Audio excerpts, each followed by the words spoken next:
પાંડવોને લઈને કૃષ્ણ ગંગા કિનારે અને રાત્રિના સમયે એ અંધારામાં અશ્વત્થામાં આવ્યો.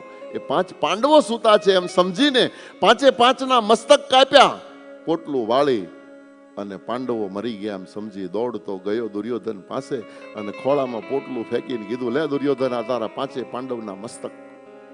5 પાંડવના મસ્તક શબ્દ સાંભળતા દુર્યોધનને તો એ જ જોતું હતું. હાસ્ય કરવા માંડ્યો. શાબાશ શાબાશ મિત્ર, મારું કામ કરી નાખ્યું, યુદ્ધ અત્યારથી બંધ થઈ ગયું, રસ્તાનો જીવનભરનો મારો કાંટો નીકળી ગયો, શાબાશ શાબાશ કરતા કરતા પોટલું ખોલ્યું. જોવે તો કોમળ અવસ્થાના દ્રૌપદીના 5 પુત્રોના મસ્તકને જોયા અને દુર્યોધન જેવો નિષ્ઠુર, એની આંખમાં પણ આંસુ આવી ગયા અને એને કીધું કે આ તું શું કરી આવ્યું?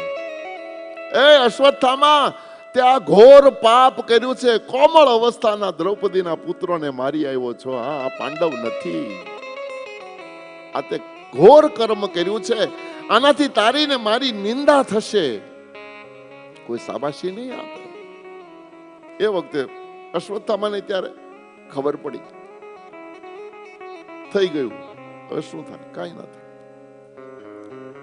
પણ આ બાજુ પાંડવો સ્નાન કરી અને જ્યાં પાછા ફર્યા તો દરવાજા ઉપર આક્રંદ કરતી દ્રૌપદી માથા પછાડતી જોઈ અને અર્જુન ઉતાવળો થયો. દ્રૌપદીને પૂછ્યું, દેવી શું થયું?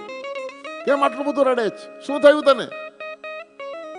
આક્રંદ કરતી જનેતા ઈશારો કરે છે, અંદર જઈને જોવો પછી મને પૂછો. દોડતા અર્જુન અંદર ગયા. 5 પુત્રો મસ્તક વગરના પડ્યા હતા. ક્રોધ આવ્યો છે અર્જુનને. ખૂણામાં ગાંડિયું પડ્યું હતું, લઈ અને અર્જુન દોડતા બહાર આવ્યા અને એક જ સવાલ કર્યો, દ્રૌપદી, પાંચાલી, આ કર્મ કર્યું છે કોણે? મને માત્ર નામ બતાવ. રડતી રડતી દ્રૌપદીના મુખમાંથી અશ્વત્થામા શબ્દ નીકળ્યો અને એટલો બધો ક્રોધ આવ્યો તો સીધા હાથમાં ગાંડિયું લઈ અને ગડગડતી દોટ મૂકી. અશ્વત્થામાની સાથે ભયંકર યુદ્ધ કર્યું છે અર્જુને, પણ યુદ્ધમાં અશ્વત્થામાને એટલો માર્યો, મારી ભાષામાં કહું તો લોહીના કોગળા ઓકાવી દીધા. મારી નાખવા માટે એને ઝાડના થડ પાસે ઉભો રાખ્યો, ભાથામાંથી તીર કાઢી અને ગાંડીવના ઉપર ચડાવવાની ચેષ્ટા કરે. એ વખતે વિચાર આવે કે અહીંયા જો આને મારી નાખીશ તો પાંચાલીને સંતોષ નહીં થાય, કમસે કમ એની સામે લઈ જઈને મારું તો દ્રૌપદીને એમ તો થાય કે મારા દુશ્મનને માર્યો, એની સામે લઈ જઈને મારું. એટલે બાણ પાછું મૂકી દીધું. કાંઠલો પકડીને ઢસડતા ઢસડતા અર્જુન લાવે. કૃષ્ણ ઊભા છે, 4 પાંડવો, દ્રૌપદી બેઠી બેઠી રડે છે અને અર્જુન અશ્વત્થામાને લઈને આવે છે. સામે લાવીને ઊભો રાખ્યો અને થોડાક ડગલા પાછા અને જ્યાં ભાથામાંથી તીર કાઢતા અર્જુનને જોયા. આ દ્રશ્ય જોતા દ્રૌપદી સમજી ગઈ કે હમણાં આને મારી નાખશે. દ્રૌપદી દોડી છે.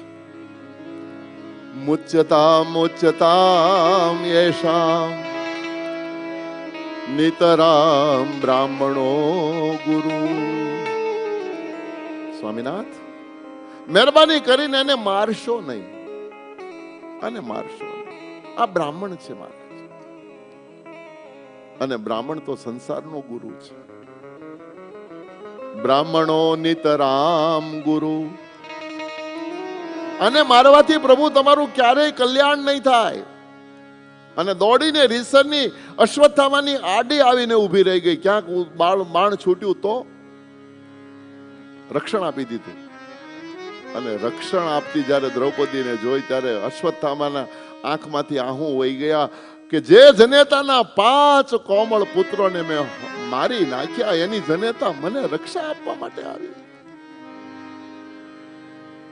અર્જુનને સામે જોઈને કીધું કે અર્જુન, જે જનેતાના મેં બાળકો, જે જનેતાના છોકરાને મેં મારી નાખ્યા, એ મને રક્ષા, અને તું મારવા તૈયાર થયો.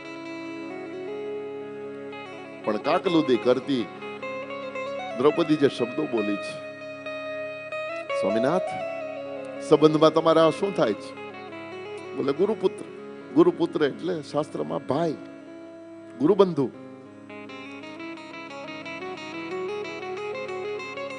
મહારાજ, આને મારશો તો તમને ભાતૃ હત્યા લાગશે.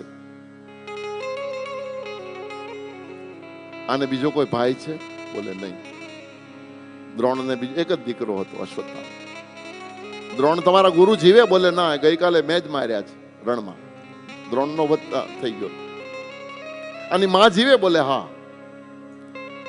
રડતી રડતી દ્રૌપદીએ કીધું તો આનો અર્થ એ થયો કે હવે એક વિધવા બ્રાહ્મણીનો આ એકનો એક દીકરો છે અને એને તમે મારી નાખશો, પછી ઓલી વિધવા પગથારની કોરે બેઠી બેઠી રડતી રડતી તમને શ્રાપ આપશે, ત્યારે આ કૃષ્ણ પણ તમને નહીં બચાવી શકે. સ્વામીનાથ, એ શાપથી તમને કૃષ્ણ પણ નહીં બચાવી શકે. અને એના કરતા મોટી વાત દ્રૌપદીએ કહી દીધી કે જાતનો બ્રાહ્મણ છે, બ્રહ્મ હત્યા કુલક્ષય. જે બ્રાહ્મણની હત્યા કરે ને એના કુળનો ક્ષય થઈ જાય. મહારાજ, તમારા કુળમાં કોઈ પિંડદાન કરનારું, કોઈ તર્પણ કરનારું, વાસ મૂકનારું કોઈ નહીં રહે. મહેરબાની કરીને આને છોડી દો, છોડી દો, છોડી દો. અર્જુનના હાથમાંથી ધનુષ પડી ગયું. ગાત્રો ઢીલા થવા માંડ્યા. એક બાજુ અંદરથી ક્રોધ છે, વિચાર કરે કે શું કરવું, આને મારું કે મૂકી દઉં. મારી ભાષામાં કહું તો માર દિયા જાય યા છોડ દિયા જાય, ઇનકે સાથ કौन सा सुलूक किया जाए. ભીમને કીધું કે કૃષ્ણ અહીં આપણી બાજુમાં જ ઉભા છે, પ્રભુને પૂછીએ, કૃષ્ણ જે કહે એ પ્રમાણે કરીએ, અને મારવો કે મૂકી દે. એ વખતે ભગવાન કૃષ્ણએ બહુ સુંદર જવાબ આપ્યો છે. બ્રહ્મબંધુર્ન હંતવ્યમ આતતાયી હતા વધારહણમ. એ પાંડવો, બ્રાહ્મણનો ક્યારેય દૈહિક વધ ન કરવો, પણ જો આતતાયી હોય તો એને એક સેકન્ડ પણ જીવતો ન જવા દેવો, મારી જ નાખવો. આતતાયી એટલે આતંકવાદી, ટેરરિસ્ટ. એને સંસ્કૃતમાં આતતાયી કીધો છે. આતતાયી હોય તો એને જીવતો ન છોડવો, પણ બ્રાહ્મણ હોય તો એનો ક્યારેય વધ ન કરવો. અર્જુને કીધું કે પ્રભુ, બ્રાહ્મણ એ છે અને આતતાયી છે, હવે અમારે શું કરવું? અહીંયા આગળ બ્રાહ્મણને મારવાના 3 રસ્તા ભગવાન કૃષ્ણએ અર્જુનને બતાવ્યા છે. પણ હું અહીંયા તમને કહેવાનો નથી. આપણું શસ્ત્ર આપણી ઉપર આવે તો.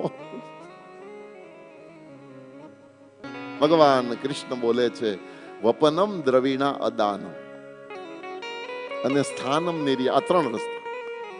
વપન એટલે મુંડન. બ્રાહ્મણને મારવાની ઈચ્છા થાય તો જબરજસ્તી મુંડન. જો શિખા નહીં રાખવાની, ચોટલી રાખો તો સન્માન થઈ ગયું કહેવાય. શિખા સમેત બ્રાહ્મણ મુંડન કરાવી નાખો એટલે બ્રાહ્મણ મરી ગયો. દ્રવિણા અદાનમ, દાન દેવાની જગ્યાએ એની પાસે જે કાંઈ હોય લૂંટી લ્યો એટલે બ્રાહ્મણ મરી ગયો. અને સ્થાનમ નિર્યાપણમ જથા, જાહેરમાં બ્રાહ્મણનું અપમાન કરી નાખો એટલે બ્રાહ્મણ મરી ગયો.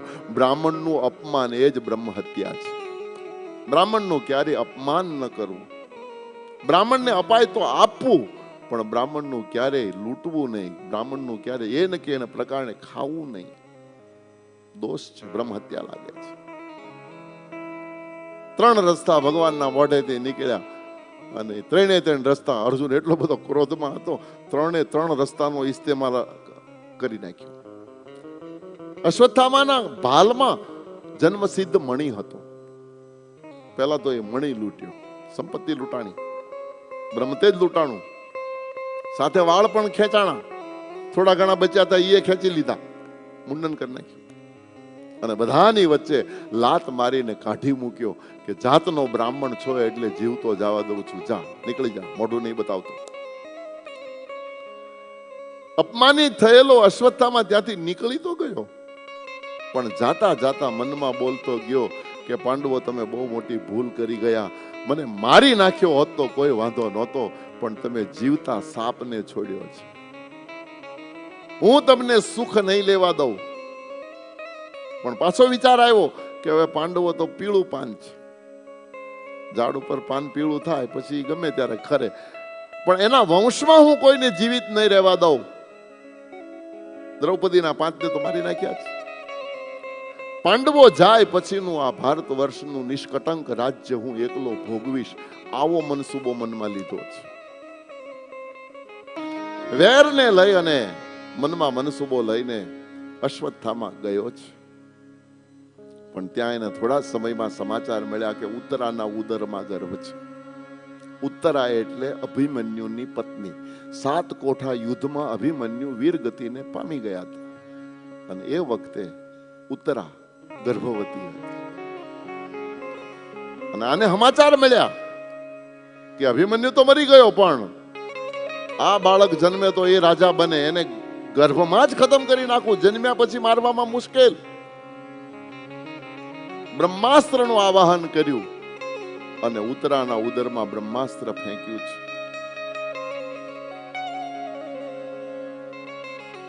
અને જ્યાં ઉદરમાં બ્રહ્માસ્ત્ર આવ્યું, હવે બ્રહ્માસ્ત્ર ઉદરમાં આવે, શું વેદના, એ વેદના કેમ વર્ણવી? આક્રંદ કરે છે, તડફડિયા નાખે છે. કિસે કરે કહા કરે ये शिकायत अपनी. એને ફરિયાદ કરવી પણ કોની આગળ કરે? કારણ કે ફરિયાદનું ઠેકાણું તો પહેલા આવ્યું ગયું.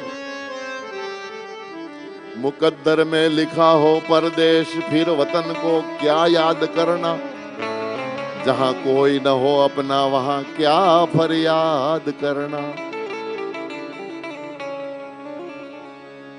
પણ એ વખતે એ દીકરીને ભગવાન યાદ આવ્યો છે અને ભાગવતમાં માત્ર 2 જ શ્લોકની સ્તુતિ છે, ઉત્તરા સ્તુતિ, પણ ભગવાનને પરવશ કરી નાખ્યા એવી સ્તુતિ છે.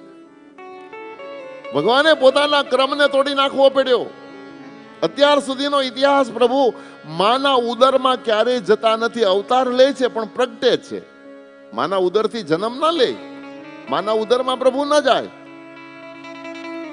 આજ ઉત્તરાની સ્તુતિએ પરમાત્માને પરવશ કરી નાખ્યા, ઉત્તરાના ઉદરમાં જવા માટે મજબૂર કર્યા છે. એવી બે જ શ્લોકની સ્તુતિ.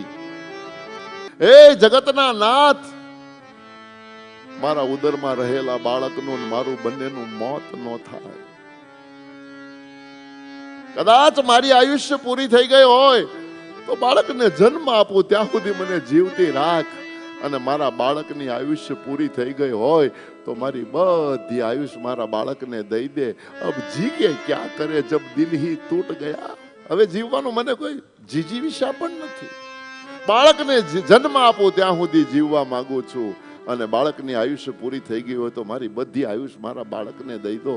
પણ મારા બાળકને, કારણ કે તારા પ્યારા પાંડવોના વંશની આ છેલ્લી નિશાની છે, છેલ્લી નિશાની. જો આ બાળક મૃત્યુ પામે તો પાંડવો નિર્વંશ જશે. અને જગતનો નાથ ધ્રુજી ગયો. અંગુષ્ઠનું રૂપ ધારણ કરી ઉત્તરાના ઉદરમાં આવ્યા. બ્રહ્માસ્ત્રથી એ ગર્ભમાં પરીક્ષિત હતો, એની પ્રભુએ રક્ષા કરી છે.